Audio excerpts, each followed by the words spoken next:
Amazon, Flipkart, Meesho மாதிரியான e-commerce தளங்களில் உங்களுடைய பொருட்களையும் விற்பனை செய்யணுமா? இகாம் மாஸ்டர் சேனலுடைய கட்டண வகுப்பில் அதற்கான முழு தகவல்களும் வீடியோ வடிவில் உங்களுக்கு கிடைக்கும். கட்டணம் ரூ. 1499 மட்டுமே.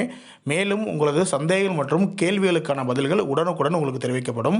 வீடியோவை பெற உடனே தொடர்பு கொள்ளவும். அனைவருக்கும் வணக்கம்.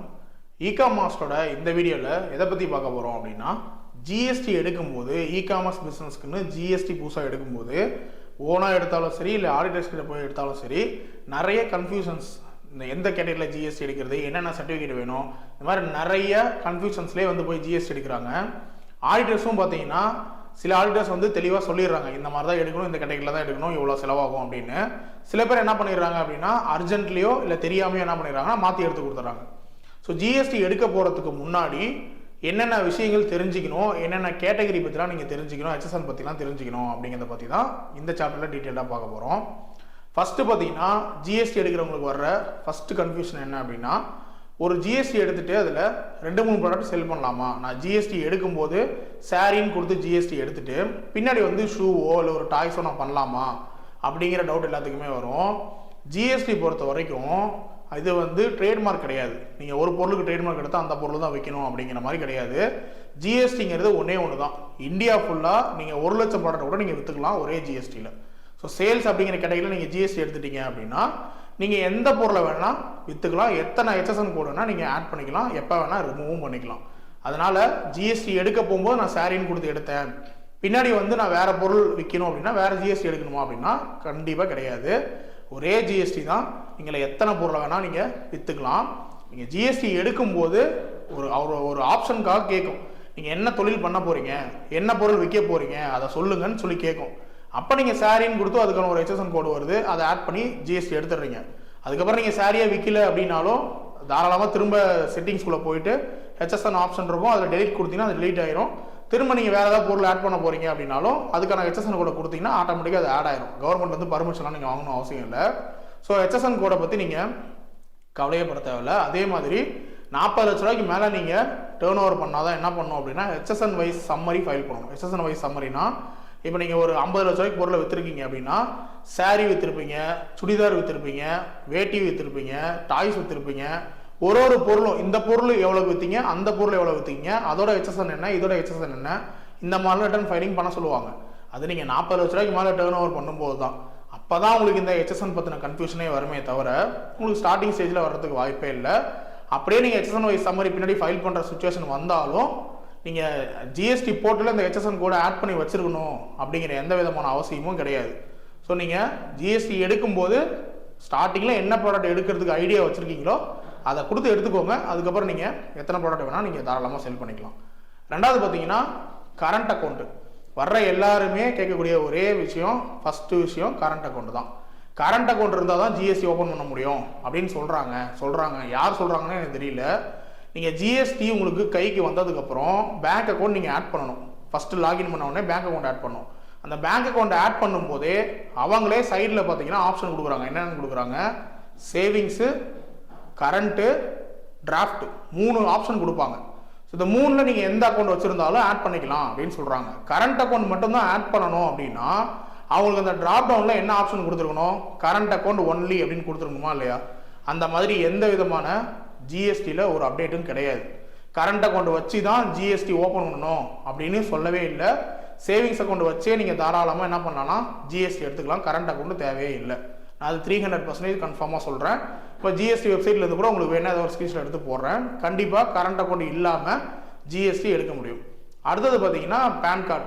கம்பெனி பேரில் பேன் கார்டு எடுக்கணுமா அப்படிங்கிற டவுட் வரும். கம்பெனி பேரில் யார் பேன் கார்டு எடுக்கணும் அப்படின்னு பார்த்தீங்கன்னா, 2 பேர் 3 பேர் சேர்ந்து பிஸ்னஸ் பண்ண போகிறீங்க. ப்ரொப்ரேட்டர்ஷிப்பில் வராமல் 3 பேர் 4 பேர் சேர்ந்து பார்ட்னர்ஷிப் கேட்டகரியில் நீங்கள் வந்தீங்க அப்படின்னா உங்களுக்கு கம்பெனி பேரில் பேன் கார்டு அப்ளை பண்ணுற மாதிரி இருக்கும். கம்பெனி பேரில் உதயம் ரெஜிஸ்ட்ரேஷன், உத்தியோக ஆதார்னு சொல்லுவாங்க, அந்த ரெஜிஸ்ட்ரேஷன் நீங்கள் பண்ணிவிட்டு அதை வச்சு நீங்கள் என்ன பண்ணணும்னா கம்பெனி பேரில் பேன் கார்டு எடுக்கிற மாதிரி வரும். இண்டிவிஜுவலாக நீங்கள் மட்டும் தான் பிஸ்னஸ் பண்ண போகிறீங்க அப்படின்னா உங்களுடைய இண்டிவிஜுவல் பேன் கார்டு வச்சே தாராளமாக நீங்கள் ஜிஎஸ்டி ரெஜிஸ்ட்ரேஷன் பண்ணிக்கலாம். அடுத்தது எம்எஸ்எம்இ பற்றி பார்த்தீங்கன்னா ஒரு மிகப்பெரிய கன்ஃபியூஷனே இருக்குது. ஆன்லைன்லேயும் யூடியூப்பில் நிறைய பேர் சொல்கிறாங்க எம்எஸ்எம்இ வச்சுக்கலாம், எம்எஸ்எம்இ வச்சா ஈஸியாக ஜிஎஸ்டி கிடைச்சிரும் அப்படின்னு. எம்எஸ்எம்இ பார்த்தீங்கன்னா ஜிஎஸ்டிக்கு ஒரு வேலிட் டாக்குமெண்ட்டே கிடையாது. ஓகேங்களா. நான் ஜிஎஸ்டிக்கு என்னென்ன டாக்குமெண்ட் வேலிடுங்கிறதையும் ஒரு ஸ்க்ரீன்ஷாட் போடுறேன். அதில் பார்த்தீங்கன்னா எம்எஸ்எம்இயை வந்து அவங்க ஒரு வேலிட் டாக்குமெண்ட்டாக கன்சிடரே பண்ண மாட்டாங்க. வீட்டு வரி ரசீது, வீட்டோட பத்திரம், இல்லைனா rental agreement, concern letter, EB bill, இதை தான் வந்து அவங்க வந்து கன்சிடர் பண்ணுவாங்களே தவிர எம்எஸ்எம்இ இருக்கா, எம்எஸ்எம்இ இருந்தால் அவங்க ஜிஎஸ்டி தருவோம்னு சொல்ல மாட்டாங்க.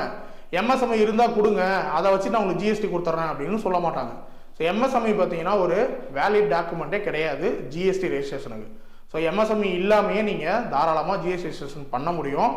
எம்எஸ்எம்இ வச்சிருந்து அதனால் எனக்கு ஜிஎஸ்டி ரெஜிஸ்ட்ரேஷன் கிடைக்கும், ஜிஎஸ்டி ஈஸியாக கிடைக்கும் அப்படின்னு கேட்டிங்கன்னா அதுவும் ராங். அடுத்தது பார்த்தீங்கன்னா ரீசன் டு அப்டைன் ஜிஎஸ்டி, அதாவது ஜிஎஸ்டி ரெஜிஸ்ட்ரேஷனுக்கு உள்ளே போனோடனே முதல்ல எடுத்தோடனே பார்த்தீங்கன்னா என்ன காரணத்துக்காக ஜிஎஸ்டி எடுக்கிறீங்க அப்படின்னு கேட்கும். அதில் பார்த்தீங்கன்னா நிறைய இருக்கும். இன்டர்ஸ்டேட் சப்ளை இருக்கும், செல்லிங் த்ரோ இகாமர்ஸ் போர்ட்டல் இருக்கும், டேக்ஸ் கலெக்டர் இருக்கும், இகாமர்ஸ் ஆப்ரேட்டர் இருக்கும். இந்த இகாமர்ஸுங்கிற வேர்டே பார்த்தீங்கன்னா ஒரு 2-3 இடத்துல உங்களுக்கு வரும். அதில் நிறைய பேர் கன்ஃபியூஸ் ஆகி இகாமர்ஸ் ஆப்ரேட்டர்னு எடுத்து வச்சிடுறாங்க, இல்லை டேக்ஸ் கலெக்டர்னு எடுத்து வச்சிடுறாங்க. அது எதில் அந்த ஆப்ஷனில் என்ன கொடுக்கணும் அப்படிங்கிறதே தெரிய மாட்டேங்குது. தெரியலனா கூட பரவாயில்ல, கேட்டாலும் பரவாயில்ல, கேட்கவும் மாட்டேங்கிறாங்க. கேட்காம இதே ஒன்று எடுத்து வச்சுட்டு எடுத்ததுக்கப்புறம் வந்து மாற்ற முடியுமா அப்படின்னு கேட்குறாங்க. நீங்கள் ஜிஎஸ்டி பொறுத்த வரைக்கும் ஃபஸ்ட் டைம் எடுக்கும்போதே எல்லாத்தையும் கரெக்டாக பண்ணிடணும். எடுத்ததுக்கப்புறம் எதாவது மாற்றணுங்கன்னா கண்டிப்பாக உங்களுக்கு முடியவே முடியாது. அது ரொம்ப சிரமம், சரிங்களா. நீங்கள் ரொம்ப அலைஞ்சு ஆஃபீஸ் போய் தான் மாற்றுற மாதிரி இருக்கும். ஸோ எடுக்கும்போதே நீங்கள் கரெக்டாக எடுத்துக்கணும். ஸோ ரீசன் டு அப்டைன் ஜிஎஸ்டியில் பார்த்தீங்கன்னா 2 ஆப்ஷன் தான் நீங்கள் கொடுக்கணும். ஒன்று, இகாமர்ஸில் மட்டும் நான் பிஸ்னஸ் பண்ணுவேன், ஒன்லி இகாமர்ஸ் மட்டும் தான், வேறு எதுவுமே நான் பண்ண மாட்டேன், ஆஃப்லைனில் எந்த விதமான சேலில் எதுவுமே பண்ண மாட்டேன் அப்படின்னா செல்லிங் த்ரோ இகாமர்ஸ் போர்ட்டல் அப்படின்னு ஒரு ஆப்ஷன் இருக்கும். அதை கொடுத்து எடுத்துக்கோங்க. இல்லை நான் ஆஃப்லைன்லேயும் பொருளை விற்பேன், இல்லை நான் ஓன் வெப்சைட் பண்ண போகிறேன், இல்லை எனக்கு ஆஃப்லைனில் விற்பேன், எங்கள் அம்மா வைக்கிறாங்க, அப்பா வைக்கிறாங்க, அவங்களுக்கு இந்த ஜிஎஸ்டி யூஸ் பண்ணுவாங்க. ஸோ மல்டிபிள் யூஸ் உங்களுக்கு இருந்துச்சு அப்படின்னா இன்டர்ஸ்டேட் சப்ளை அப்படின்னு ஒரு கேட்டகரி இருக்கும். அந்த இன்டர்ஸ்டேட் சப்ளையை கொடுத்துக்கோங்க. ஒன்று இன்டர்ஸ்டேட் சப்ளை, இல்லைனா செல்லிங் த்ரோ இகாமர்ஸ் போர்ட்டல். ஆன்லைனில் மட்டும் விற்க போகிறீங்க அப்படின்னா செல்லிங் த்ரோ இகாமர்ஸ் போர்ட்டல் கொடுத்துக்கோங்க. இல்லை நான் மல்டிபிள் யூஸ் பண்ணுவேன் அப்படின்னா இன்டர்ஸ்டேட் சப்ளைங்கிறத கொடுத்துக்கோங்க. இகாமர்ஸ் ஆப்ரேட்டரோ டேக்ஸ் கலெக்டரோ கொடுத்து ஜிஎஸ்டி எடுக்கக்கூடாது, அது நம்மளுடைய கேட்டகரிக்கு வராது. அடுத்தது காம்போசிஷன் டேக்ஸ் பேயரா அப்படின்னு கேட்கும். அது ஒரு பட்டன் இருக்கும், அது ஆன் பண்ணுற மாதிரி இருக்கும். காம்போசிஷன் டேக்ஸ் பேயரா இருந்தால் அதை ஆன் பண்ணுங்க அப்படின்னு சொல்லுவோம். அதை சில பேர் ஆன் பண்ணி விட்டுறாங்க. சில ஆடிட்டர்ஸே என்ன பண்ணிடுறாங்க அப்படின்னா தெரியாமல் அதை பண்ணி விட்டுறாங்க, வேணும்னே கூட பண்ணி கொடுத்துட்றாங்க. காம்போசிஷன் டேக்ஸ் பேயர்னா என்ன அப்படின்னா, நான் ரெகுலராக பிஸ்னஸ் பண்ண மாட்டேன், விட்டு விட்டு தான் பண்ணுவேன். அதாவது நான் ஒரு 4 மாதம் பண்ணுவேன், அப்புறம் 2 மாதம் பண்ண மாட்டேன், இல்லை 2 மாதம் எனக்கு சேல் இருக்காது, அடுத்த மாதம் சேல் வரும் அப்படின்னு இருக்கவங்க இந்த காம்போசிஷன் டேக்ஸ் பேயர் அப்படிங்கிற கேட்டகரியில் ஜிஎஸ்டி எடுப்பாங்க. எடுத்துட்டு அவங்க அந்த ஜிஎஸ்டி பர்சன்டேஜ்லாம் ஃபாலோ பண்ண மாட்டாங்க. 3%, 12%, 18% ஃபாலோ பண்ணாமல் ஆவரேஜாக என்ன பண்ணுவாங்கன்னா 2%, இல்லைனா 3%, இல்லைனா 5% அந்த மாதிரி ரெகுலராக அவங்க என்ன பொருள் விற்றாலும் சரி ரெகுலராக அவங்க ஒரு பர்சன்டேஜ் ஆஃப் ஜிஎஸ்டி வந்து கவர்மெண்ட்டுக்கு பே பண்ணிட்டே வருவாங்க. அதுதான் காம்போசிஷன் டேக்ஸ் பேயர். அந்த காம்போசிஷன் டேக்ஸ் பேயர் அப்படிங்கிறத ஆன் பண்ணி விட்டு ஜிஎஸ்டி எடுக்கக்கூடாது, அது ஆஃபில் தான் இருக்கணும். அதுக்கு பேர் பார்த்தீங்கன்னா ரெகுலர் அப்படின்னு சொல்லுவாங்க. அதாவது ஆஃபில் இருந்தால் ரெகுலர் அப்படின்னு சொல்லுவாங்க, அது ஆன் பண்ணால் காம்போசிஷன் சொல்லுவாங்க. அது எப்பயுமே ஆன் பண்ணக்கூடாது, அது ஆஃப்லேயே தான் இருக்கணும். நம்ம எல்லாருமே ரெகுலரில் தான் வருவோம். ரெகுலர்னா என்ன அப்படின்னா ரெகுலராக நமக்கு பிஸ்னஸ் நடந்துகிட்டே இருக்கும் அப்படிங்கிறது தான் ரெகுலர். அதுவும் முக்கியமாக இகாமர்ஸ் பண்ணுறவங்க கண்டிப்பாக ரெகுலர் ஸ்கீமில் தான் இருக்கணும் அப்படின்னு கவர்மெண்ட்லேயே சொல்கிறாங்க. ஸோ நீங்கள் ஜிஎஸ்டி எடுக்க போகும்போது காம்போசிஷன் ஸ்கீம் கிடையாது, ரெகுலர் அப்படின்னு ஆடிட்டர்கிட்ட எடுக்க போனீங்க அப்படின்னா சொல்லியே எடுக்கணும். இல்லை நீங்களே எடுக்க போகிறீங்க அப்படின்னா அந்த காம்போசிஷன் ஒரு ஆப்ஷன் வரும், அதை நீங்கள் ஆன் பண்ணாமல் அப்படியே ஃப்ரீயாக விட்டுறணும். அடுத்தது பார்த்தீங்கன்னா ரிட்டர்ன் ஃபைலிங் ஃப்ரீக்வன்சி. சில பேர் என்ன பண்ணிடுறாங்க அப்படின்னா ஃப்ரீக்வன்சி வந்து 3 மாதம் செட் பண்ணிடுறாங்க. 3 மாதம் செட் பண்ணுறா 3 மாதத்தோடு தான் ரிட்டர்ன் ஃபைலிங் பண்ணணும், மாதம் பண்ண வேண்டிய அவசியம் வராது அப்படின்னு நினைக்கிறாங்க. அப்படி கிடையாது. 3 மாதத்துக்கு ஒரு வாட்டி யார் யார் ஃபைல் பண்ணுவாங்க அப்படின்னா சேல்ஸ் ரொம்ப கம்மியாக இருக்கவங்க, ஒரு மாதம் 2000 தான் நடந்திருக்குது, 1000 தான் நடந்திருக்குது அப்படிங்கிறோம், என்ன பண்ணுவாங்க அப்படின்னா 3 மாதம் ஃப்ரீக்வன்சி வச்சுக்கிட்டு 3 மாதத்துக்கு ஒரு வாட்டி ஃபைல் பண்ணுவாங்க. 3 மாதம் நடந்த மொத்த சேலையும் கொண்டு போய் ஒட்டுக்கா ஃபைல் பண்ணுவாங்க. ஆனால் இகாமர்ஸில் உள்ளவங்க பார்த்தீங்கன்னா குவார்டர்லி ஃப்ரீக்வன்சியில் இருக்கக்கூடாது, அவங்க மந்த்லி ஃப்ரீக்வன்சியில் தான் இருக்கணும். நீங்கள் ஜிஎஸ்டி போர்ட்டல் ஜிஎஸ்டி எடுத்த உடனே இப்போ காமனாகவே யாருமே குவார்டர்லியில் இருக்க வேணாம், மந்த்லிலே எல்லாரும் இருங்க அப்படின்னு இப்போ ஜிஎஸ்டி போர்ட்டலே சஜஸ்ட் பண்ணுது. ஸோ நீங்கள் ஜிஎஸ்டி எடுத்த உடனே ஜிஎஸ்டி நம்பர் வந்ததுக்கப்புறம் போர்ட்டல் உள்ளே போயிட்டு நீங்கள் என்ன பண்ணணும்னா அதை சேஞ்ச் பண்ணுற ஆப்ஷன் இருக்கும், சர்வீசஸ் டேப் உள்ள போனீங்கன்னா இருக்கும். அதில் போய்ட்டு என்ன பண்ணணும் அப்படின்னா ஃப்ரீக்வன்சியை மந்த்லிக்கு செட் பண்ணி வச்சுக்கோங்க. நீங்கள் மாதம் ரிட்டர்ன் ஃபைலிங் பண்ணணும், 3 மாதம் ஒரு இடம்லாம் பண்ணக்கூடாது.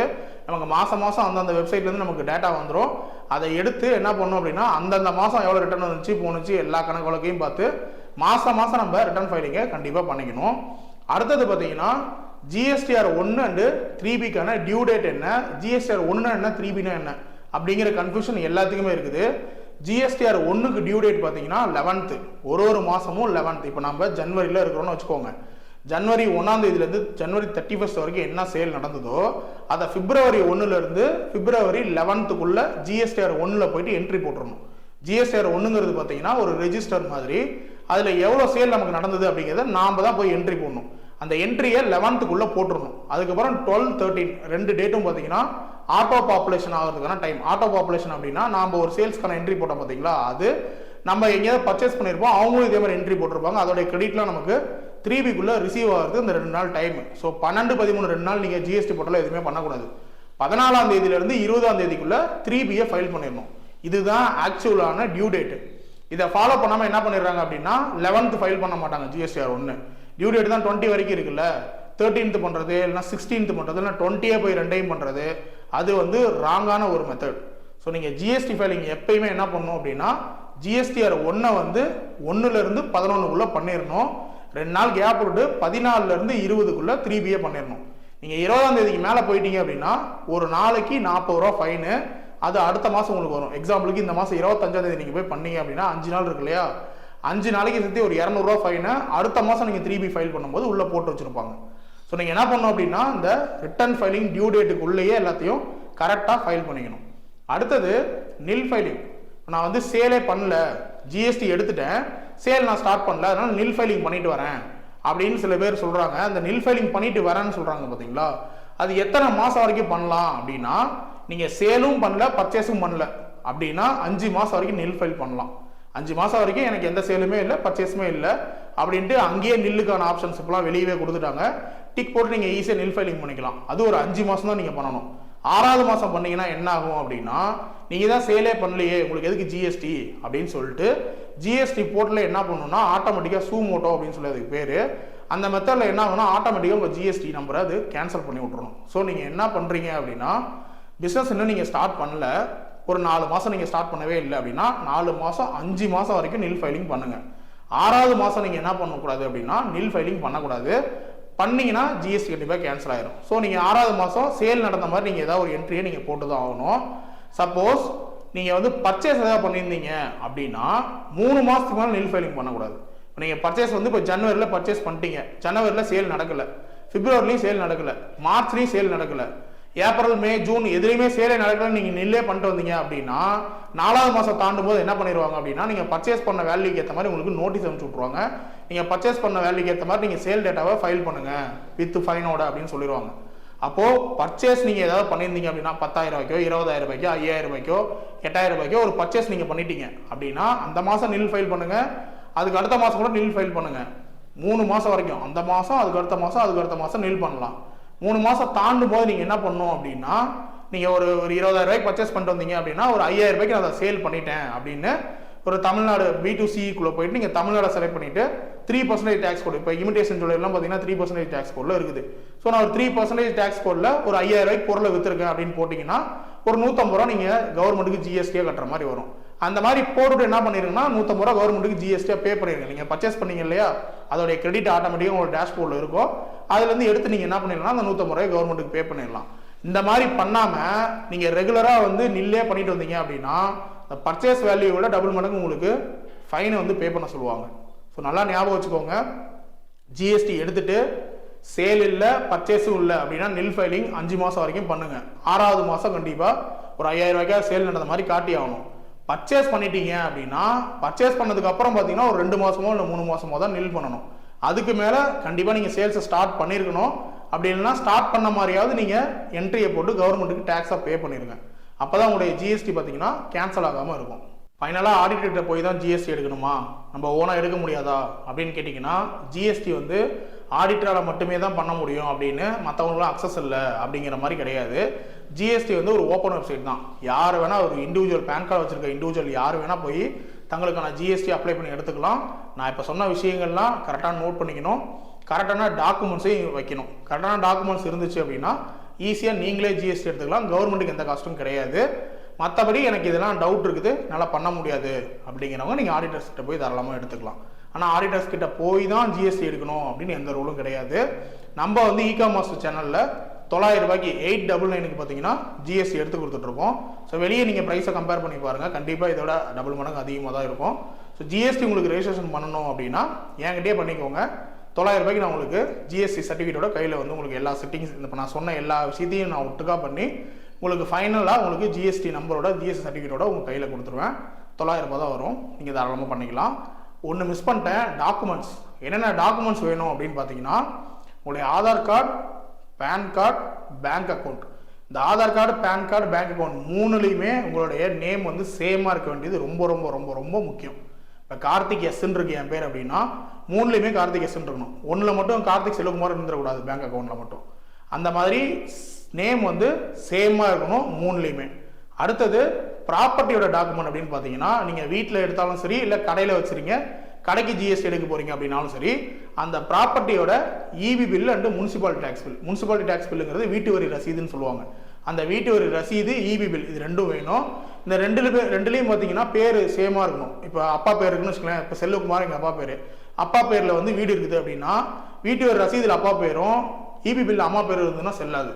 அப்படி இருந்தால் நீங்கள் என்ன பண்ணணும் அப்படின்னா போய் மாற்றிடணும் பேர். நீங்கள் இபி ஆஃபீஸில் போய் நீங்கள் எழுதி கொடுத்தீங்கன்னா பேர் மாற்றி கொடுத்துருவாங்க. அதுக்கப்புறம் வந்து நீங்கள் ஜிஎஸ்டி அப்ளை பண்ணணும். ஒருவேளை இந்த 2 டாக்குமெண்ட்டும் உங்கள் பேர்லேயே இருந்துச்சு அப்படின்னா இது ரெண்டுமே போதுமானது. ஒருவேளை உங்கள் அப்பா அம்மா பேர்லேயே தாத்தா பாட்டி பேர்லேயே இருந்துச்சு அப்படின்னா யார் பேரில் இருக்கோ அவங்கள்ட்ட இருந்து கன்சர்ன் லெட்டர் நீங்கள் வாங்கிக்கணும். கன்சர்ன் லெட்டர் அப்படிங்கிறது ஒரு என்ஓசி. இந்த இடத்துல வந்து இவர் பிஸ்னஸ் பண்ணுறதுக்கு நான் அலோவ் பண்ணுறேன், இவருடைய பேரன் தான், இவருடைய மகன் தான் அப்படின்னு அவங்கள்ட்ட இருந்து ஒரு A4 நீங்கள் எழுதி வந்து கையெழுத்து வாங்கிக்கிற மாதிரி இருக்கும். அடுத்தது ரெண்டலாக இருந்துச்சு அப்படின்னா, நீங்கள் ஒரு வாடகைக்கு ஒரு இடத்துல இருக்கிறீங்க அப்படின்னா முதல்ல சொல்ல டாக்குமெண்ட் எல்லாமே சேம். அதில் இந்த கன்சர்ன் லெட்டர் மட்டும் வராது. அதுக்கு பதிலாக ரெண்டல் அக்ரிமெண்ட் நீங்கள் வைக்கணும். இந்த கன்சர்ன் லெட்டர், ரெண்டல் அக்ரிமெண்ட் இது ரெண்டுக்குமே பார்த்தீங்கன்னா ஒரு பர்டிகுலர் ஃபார்மேட் இருக்குது. அந்த ஃபார்மேட்டில் நீங்கள் வச்சிங்கன்னா தான் அக்செப்ட் பண்ணுவாங்க. நீங்கள் உங்களுக்கு விருப்பப்பட்ட ஃபார்மேட்டை வச்சிங்கன்னா அக்செப்ட் பண்ண மாட்டாங்க.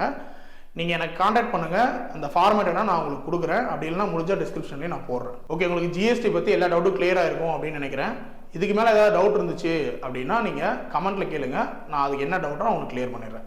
இந்த வீடியோ கண்டிப்பாக உங்களுக்கு யூஸ்ஃபுல்லாக இருந்திருக்கும். அடுத்த வீடியோவில் பார்க்கலாம். நன்றி, வணக்கம்.